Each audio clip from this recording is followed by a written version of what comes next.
Guys, आप लोग कैसा है? हम भी अच्छा है। हम आशा रखता हूँ आप लोग भी अच्छा है। आज आप लोग के सामने कुछ खाने का चीज़ मैं रख रहा हूँ। ये हम लोग घर में बनाया हुआ है। ये है चिकन का कुछ रोस्ट है। ये लो मच्छी करी विद वेजिटेबल। ये लो रोस्ट चिकन बनाया गया है।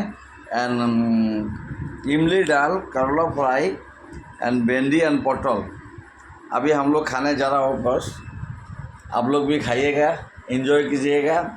और सॉरी गाइस, इतना दिन हम आपका लिए कोई वीडियो नहीं भेज सका क्योंकि हम घर में अकेला था, कोई बिजी पड़ गया था। तो फैमिली थोड़ा मेनलैंड में है, इसीलिए मेरा बेटी थोड़ा खाना बनाता है कभी कभी, वही खा लेता हूँ। आज हम लोग ये सब खाऊंगा, तो साथ से खाऊंगा। आप लोग भी खाइएगा, घर में अच्छे से रहेगा। Thank you guys, thank you guys, thank you guys. Like कीजिए, सब्सक्राइब कीजिए, शेयर कीजिए।